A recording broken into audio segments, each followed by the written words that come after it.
ఏం ఉండదు సార్, మొత్తం క్లియర్ అయిపోయింది.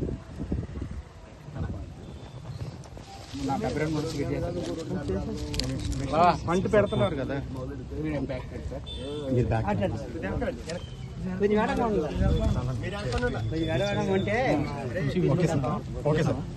అందరికీ నమస్కారం అండి. గత 2 రోజులుగా మరి మనం చూస్తా ఉన్నాం, భారీ వర్షాలు ఎన్నడూ లేనంత విధంగా మరి 2 రోజులుగా భారీ వర్షాలు పడతా ఉన్నాయి. మరి రైతాంగం అంతా కూడా పూర్తిగా ఈరోజు నష్టపోతా ఉన్నారు. ఎక్కడ చూసినా కానీ మరి చెరువులన్నీ కూడా మీరు ఒకసారి చూసినట్టయితే ఏ విధంగా మరి వెనకాల చూసినట్టయితే మొత్తం అంతా కూడా మరి ఏదైతే మరి రోజున నార్మళ్ళు మరి అట్లాగే ఎదలు జిమ్ముకున్న తర్వాత కానివ్వండి, లేదా ఊడు ప్లూడ్చిన తర్వాత కానివ్వండి, ఈ రోజు మందులు కొట్టుకున్న తర్వాత రకరకాల స్టేజ్లో ఉన్నటువంటి పొలాలన్నీ కూడా ఈ రోజున అన్నీ కూడా పూర్తిగా మునిగిపోయి ఈ రోజు నీళ్ళలో ఉన్నాయి. గతంలో మరి ఏవైతే డ్రైన్స్ ఉన్నాయో ఆ పూడికలు అనేది సరిగ్గా తీయిపోవటం వలన ఈ రోజున ఈ స్థితి ఏర్పడింది.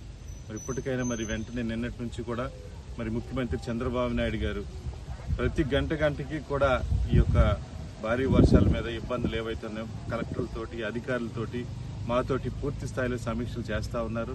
ఎక్కడన్నా ఎటువంటి ఇబ్బందులు ఉన్నా కానీ ఇమీడియట్గా మరి గ్రాంట్ అనేది శాంక్షన్ చేసి ఏదైతే పూడికలు కానీ ఏమైనా ఉంటే వెంటనే తొలగించాలని చెప్పేసి ఆదేశాలు ఇవ్వడం కూడా జరిగింది. మరి మన దగ్గర కూడా మరి ఈ రోజున ఇక్కడ మల్పరాజుగూడెం కానివ్వండి, తుమ్మిడి గ్రామం కానీ ఈ ఏరియా నర్సప్ చెరువు ఏదైతే ఉందో అంతా కూడా పూర్తి స్థాయిలో మరి ఇక్కడ ఉన్నటువంటి ఏదైతే పెద్తుమ్మిడి డ్రైన్ ఉందో ఆ డ్రైన్ ద్వారానే ఈ వాటర్ అన్ని కూడా వెళ్ళవలసినటువంటి పరిస్థితి ఉంది. కానీ ఈ రోజున ఆ డ్రైన్ లో మరి పూడికి తీయిపోవటం వల్ల ఈ రోజున చాలా రైతులు ఇబ్బంది పడతా ఉన్నారు.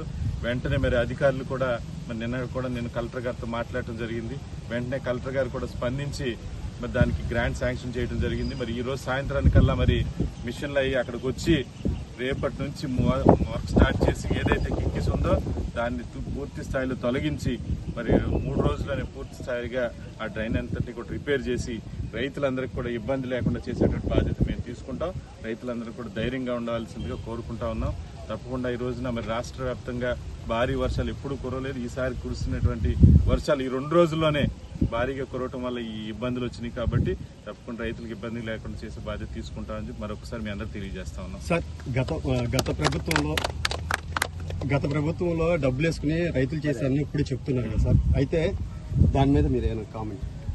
యాక్చువల్గా గత ప్రభుత్వంలో గత 5 ఏళ్లలో గత వైసీపీ ప్రభుత్వం ఉన్నటువంటి 5 సంవత్సరాల్లో కూడా ఎక్కడ ఏ వర్కులు చేశారనేది ఎవరికి తెలియనటువంటి పరిస్థితి. రైతులు కూడా స్వచ్ఛందంగా, ఉదాహరణకి మల్పరాజుగూడెం తీసుకున్నట్టయితే వాళ్ళు స్వచ్ఛందంగా ఈ డ్రైన్స్ ఏవైతున్నాయో వాళ్ళు స్వచ్ఛందంగా డబ్బులు వేసుకుని తీసుకునేటువంటి పరిస్థితి గత 5 సంవత్సరాల్లో మనం చూడవలసి వచ్చింది. చాలా దారుణమైనటువంటి పరిస్థితి. డ్రైన్లో కూడా మరి అమౌంట్ ఎంత శాంక్షన్ అయింది, ఎవరు వర్కులు చేశారు, ఎవరి అకౌంట్లోకి వెళ్ళినాయో తెలియనటువంటి పరిస్థితి. ఇరిగేషన్ కెనాల్స్ కానివ్వండి, డ్రైన్స్ కానివ్వండి, చాలా దారుణం. చాలా మరి ఫ్రాడ్లు, చీటింగ్లు మరి ఏ విధంగా జరిగిందో దీన్ని బట్టి నిదర్శనం మనందరికీ కూడా ఈరోజు ముంపు కారణం కూడా పూర్తి బాధ్యత గత పాలకుల వల్ల జరిగిందని చెప్పేసి నేను తెలియజేస్తా ఉన్నాను.